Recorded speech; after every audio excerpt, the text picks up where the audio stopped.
बरेली के प्रेम नगर थाना क्षेत्र के भूड़ पड़रिया मोहल्ले में रहने वाला योगेश सक्सेना उर्फ मुन्नू नाथ मंदिर के पास रेडीमेड कपड़ों की एक दुकान में सेल्समैन की नौकरी करता था।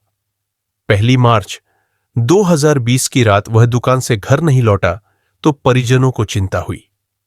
नमस्कार दोस्तों, स्वागत है आप सबका हमारे YouTube चैनल में। अगर चैनल पर पहली बार आए हैं तो प्लीज चैनल को सब्सक्राइब जरूर कीजिए। शुरू करते हैं।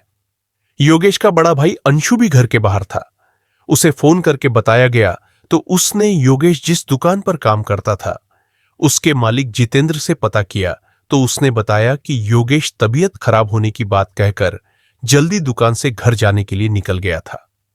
जब वह दुकान से जल्दी निकल गया तो गया कहां, यह प्रश्न योगेश के परिजनों के सामने मुंह बाए खड़ा था। उसकी काफी तलाश की लेकिन कोई पता नहीं चला। 2 मार्च की सुबह बरेली थाना कोतवाली और कुमार टाकीज के बीच में खाली पड़े मैदान में एक पेड़ के नीचे एक अज्ञात युवक की अधजली लाश पड़ी मिली।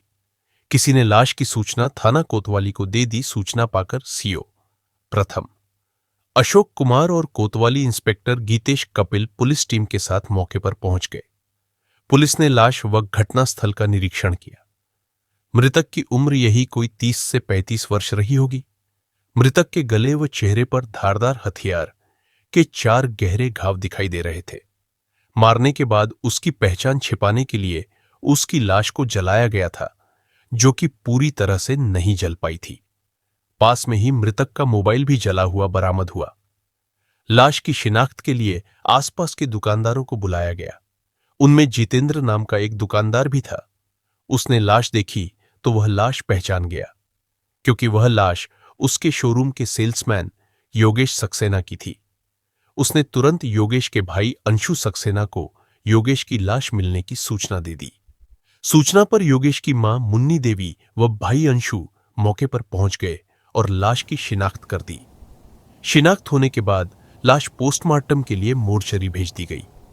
इंस्पेक्टर गीतेश कपिल ने अंशु से पूछताछ की तो उसने बताया कि योगेश अपने दोस्त की बहन उमा से फोन पर बात करता रहता था। अपनी कमाई भी उसी पर लुटाता था। कई बार उसे समझाया लेकिन वह मानता ही नहीं था। कोतवाली आकर इंस्पेक्टर गीतेश की तरफ से अज्ञात के खिलाफ भादम्य की धारा 302/2001 के तहत मुकदमा दर्ज करा दिया। इंस्पेक्टर गीतेश ने जांच शुरू की। पुलिस ने योगेश के फोन नंबर की कॉल डिटेल्स की जांच की। योगेश के नंबर पर अंतिम कॉल जिस नंबर से की गई थी उस नंबर से रोज योगेश की बात होने का प्रमाण मिला। घटना की रात उस नंबर से कॉल आने के बाद ही योगेश दुकान से निकला था। वह नंबर उसकी प्रेमिका उमा शुक्ला का था, जो कि योगेश के मकान से कुछ दूर भूड़ पट्टी में रहती थी। इसके बाद 3 मार्च को इंस्पेक्टर गीतेश कपिल ने उमा शुक्ला को घर से हिरासत में लेकर कोतवाली में महिला कांस्टेबल की मौजूदगी में कड़ाई से पूछताछ की तो उसने अपना जुर्म स्वीकार कर लिया। पूछताछ में उमा ने बताया कि योगेश की हत्या उसने अपने दूसरे प्रेमी सुनील शर्मा से कराई थी। उसके बाद सुनील शर्मा को भी गिरफ्तार कर लिया गया। इन दोनों से पूछताछ के बाद जो कहानी निकलकर सामने आई कुछ इस तरह थी। उत्तर प्रदेश के महानगर बरेली के प्रेमनगर थाना क्षेत्र के भूड़ पड़रिया मोहल्ले में अशोक सक्सेना सपरिवार रहते थे। वह एक प्राइवेट बस ऑपरेटर के यहां कंडक्टर थे। परिवार में पत्नी मुन्नी देवी के अलावा 2 बेटे और 2 बेटियां थीं। अशोक सक्सेना ने अपनी बड़ी बेटी शालिनी का विवाह कर दिया। इससे पहले कि वह अन्य बच्चों की शादी की जिम्मेदारी से मुक्त होते, 3 साल पहले उनकी मृत्यु हो गई। बड़ा बेटा अंशु शादी बारातों में बैंड बाजा बजाने का काम करने लगा। हाई स्कूल पास योगेशनाथ मंदिर के पास स्थित रेडीमेड कपड़ों की एक दुकान में सेल्समैन की नौकरी कर रहा था। वह इस दुकान पिछले 5 सालों से काम कर रहा था। योगेश के मकान से कुछ दूरी पर भूड़ पट्टी में महेश चंद्र शुक्ला रहते थे। वह प्राइवेट जॉब करते थे। परिवार में उनकी पत्नी जानकी और एक बेटी उमा और बेटा अमर उर्फ गुरु था। 20 जुलाई 1990 को जन्मी उमा काफी खूबसूरत और महत्वाकांक्षी युवती थी। उसने बरेली यूनिवर्सिटी से ग्रेजुएशन की थी। बरेली जैसे महानगर में पली बड़ी होने के कारण उसके वातावरण का असर भी उस पर पड़ा था।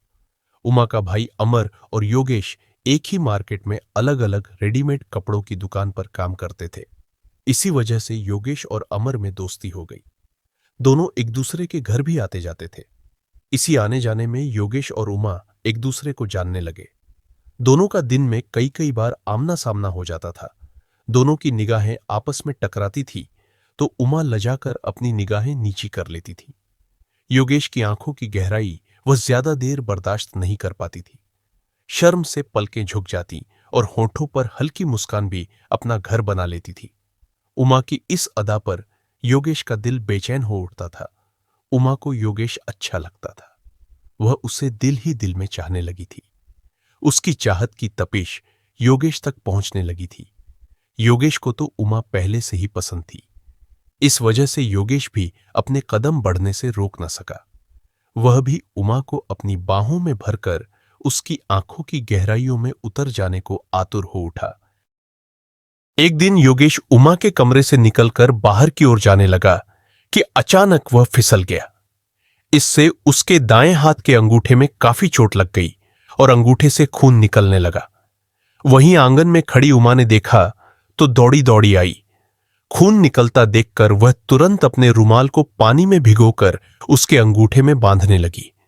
उसके द्वारा ऐसा करते समय योगेश उसकी तरफ प्यार भरी नजरों से देखता रहा। उमा रुमाल बांधने के बाद बोली, जरा संभल कर चला करो। अगर आप इस तरह गिरोगे तो जिंदगी की राह पर कैसे संभल कर चलोगे? जिंदगी की डगर पर अगर मैं गिरा भी तो जिंदगी भर साथ देने वाले हाथ मुझे संभालने के लिए हमेशा तैयार रहेंगे। ये हाथ किसके होंगे और कौन जिंदगी भर साथ निभाने के लिए मेरे साथ होगा, ये तो अभी मुझे भी नहीं पता। योगेश ने उमा की निगाहों में निगाहें डालते हुए कहा। योगेश की इस शरारत से उसकी नजरें शर्म से थोड़ी देर के लिए झुक गई। फिर वह बोली, छोड़ो इस बात को। आप रुमाल को थोड़ी थोड़ी देर बाद पानी से गीला जरूर कर लेना। इससे आपके अंगूठे का जख्म जल्दी ठीक हो जाएगा। अंगूठे का जख्म तो ठीक हो जाएगा, लेकिन दिल का जख्म। इतना कहकर योगेश तेजी से दरवाजे से बाहर निकल गया। रूहानी तौर पर एक दूसरे से बंधे होने के बावजूद खुलकर अभी तक न तो योगेश ने प्यार का इजहार किया था और न ही उमा ने। लगन की आग दोनों ओर लगी थी। बस देर थी तो आग को शब्दों की जुबान देकर बयां करने की। योगेश जब घर में आता तो उमा का मन अधिक से अधिक उसके पास रहने को करता था। जब भी दोनों मिलते इधर उधर की बातें करते रहते थे। इससे धीरे धीरे दोनों एक दूसरे से काफी खुल गए और उनमें काफी निकटता आ गई। उमा मिलने वो बात करने के उद्देश्य से योगेश के पास पहले से अधिक जाने लगी। एक दिन योगेश घर में अपने कमरे में बैठा कुछ पढ़ रहा था। उमा भी उससे मिलने वहां पहुंच गई। उमा को देखकर योगेश खुश होते हुए बोला, आओ उमा, बहुत देर लगा दी। मैं काफी देर से तुम्हारा ही इंतजार कर रहा था। घर का काम निपटाने में मम्मी की मदद करने लगी थी, इसीलिए देर हो गई। वह बोली, ठीक है, तुम थोड़ी देर बैठो, मैं तुम्हारे लिए चाय बनाकर लाता हूं। कहकर योगेश चाय बनाने चला गया। उमा वहीं मेज पर रखी पत्रिका उठाकर उसके पन्ने पलटने लगी। थोड़ी ही देर में योगेश चाय बनाकर ले आया। मेज पर चाय रखते हुए योगेश बोला, उमा, क्या पढ़ रही हो? योगेश की बात सुनकर उमा ने सिर उठाया और योगेश की तरफ देखते हुए बोली, इस पत्रिका में एक बहुत ही अच्छी कहानी छपी है, वही पढ़ने लगी थी। यह सुनकर योगेश भी उमा के पास बैठकर चाय पीते हुए उसी पत्रिका को पढ़ने में तल्लीन हो गया। पूरी कहानी पढ़ने के बाद ही योगेश ने पत्रिका के सामने से सिर हटाया और उमा की तरफ देखते हुए बोला, सही कहा था तुमने, काफी दिल को छू लेने वाली प्रेम कहानी है। दोनों में कितना प्यार था। अच्छा उमा, यह बताओ कि आज के समय में भी इतना पवित्र प्यार करने वाले लोग मिलते हैं? योगेश की बात सुनकर उमा भावुक होते हुए बोली, वे बड़ी किस्मत वाले होते हैं जिन्हें किसी का प्यार मिलता है। उमा की बात बीच में ही काटते हुए योगेश बोला, कुछ मेरी तरह बदनसीब होते हैं जिन्हें प्यार के नाम पर सिर्फ जमाने की ठोकरें मिलती है। यह कहकर योगेश के आंसू छलक आए। योगेश की आंखों में आंसू देख उमा तड़प उठी। योगेश का हाथ अपने हाथों में लेकर वह बोली, तुम ऐसा क्यों सोचते हो? तुम तो इतने अच्छे हो कि तुम्हें हर कोई प्यार करना चाहेगा। मैं तुमसे कई दिनों से एक बात करना चाहती थी, लेकिन इस डर से चुप रही कि कहीं तुम बुरा न मान जाओ। तुम कहो तो कह दूं। योगेश ने जब उसकी ओर प्रश्नवाचक निगाहों से देखा तो वह बोली, मैं तुमसे बहुत प्यार करती हूं, लेकिन तुमसे कहने की हिम्मत नहीं जुटा पा रही थी। दिल की बात आज जुबां पर आ ही गई। उमा की बात पर योगेश को विश्वास नहीं हो रहा था। वह उमा की तरफ देखते हुए बोला, क्यों, तुम मेरा मजाक उड़ा रही हो? अगर मैं मान भी लूं कि तुम मुझसे प्यार करती हो तो क्या समाज के ठेकेदार हम दोनों को एक होने देंगे, क्योंकि हम एक जाति के नहीं हैं? तो इस जमाने से भी टक्कर ले लेंगे। प्यार तो प्यार होता है, इसे धर्म और जाति के तराजुओं में नहीं तोला जा सकता है। प्यार तो दो दिलों के मिलन का नाम है। उमा की बात सुनकर योगेश की आंखों से खुशी के आंसू छलक पड़े। फिर उसने उमा और योगेश कुछ न कर सके, सिर्फ हाथ मलते रह गए। प्रेमिका की शादी किसी और से तय होने पर योगेश पर तो जैसे दुखों का पहाड़ टूट पड़ा। वह दिन रात उमा की यादों में खोया रहता और उसकी कही गई बातें याद करता। 27 नवंबर 2014 को उमा का विवाह रमेश से हो गया। उमा बेमन से अपनी ससुराल चली गई, लेकिन विवाह के बाद उसका पति से मनमुटाव होने लगा। फिर 1 वर्ष बीतते बीतते उमा पति का घर हमेशा के लिए छोड़कर अपने मायके आ गई। इसी बीच उमा ने एक बेटी को जन्म दिया, जिसका नाम उसने सौम्या रखा। उमा अब पति रमेश से हमेशा के लिए छुटकारा पाना चाहती थी, लिहाजा उसने अपने तलाक का मुकदमा भी दायर कर दिया। एक बार फिर से उमा व योगेश एक दूसरे से मिलने लगे। अब योगेश उमा को अपने से दूर जाने नहीं देना चाहता था। किस्मत ने उसे फिर से उमा का साथ पाने के लिए उसे उमा से मिला दिया था। योगेश उस पर अब अपने से विवाह करने का दबाव बनाने लगा। उमा मायके आई तो वह अपना खर्च उठाने के लिए गंगाचरण अस्पताल के पास स्थित एक कैफे में काम करने लगी। इसी बीच उमा की दोस्ती भूडपट्टी में रहने वाले सुनील शर्मा से हो गई। 32 वर्षीय सुनील शर्मा अविवाहित था और बरेली के इज्जत नगर में स्थित Indian veterinary research institute IVRI में संविदा पर स्टोर कीपर के पद पर तैनात था। दोनों की दोस्ती जल्द ही प्यार में बदल गई। उमा और सुनील एक ही जाति के थे और सुनील अच्छी नौकरी करता था, इसलिए उमा उससे शादी करना चाहती थी। योगेश उसकी जाति का भी नहीं था और सेल्समैन की छोटी सी नौकरी करता था। उमा ने योगेश को समझाया कि वह उससे शादी नहीं कर सकती, लेकिन योगेश मान ही नहीं रहा था। उमा भले ही बदल गई हो और योगेश के प्यार को भुला बैठी हो, लेकिन वह तो उमा को दिलोजान से अभी भी चाहता था। वह उमा को हर हाल में पाना चाहता था।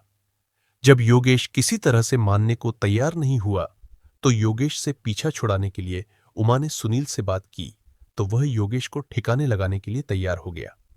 इसके बाद दोनों ने उसकी हत्या की योजना बना ली। योजनानुसार 1 मार्च को उमा अपने ऑफिस में थी। योजना के अनुसार रात 8:30 बजे उमा ने योगेश को मिलने के लिए कुमार टाकीज के पीछे खाली पड़े मैदान में बुलाया। योगेश उस समय दुकान पर था।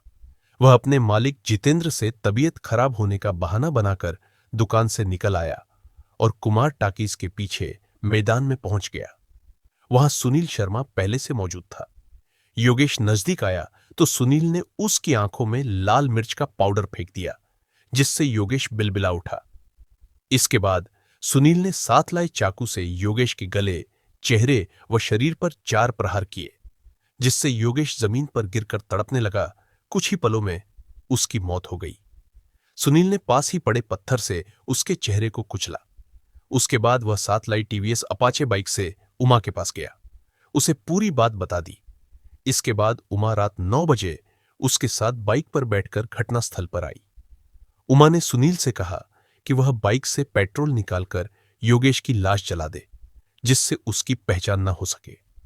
इस पर सुनील ने बाइक से पेट्रोल निकालकर योगेश की लाश पर डाल दिया और आग लगा दी। इसके बाद दोनों वहां से चले गए, लेकिन पुलिस आसानी से उन दोनों तक पहुंच ही गई।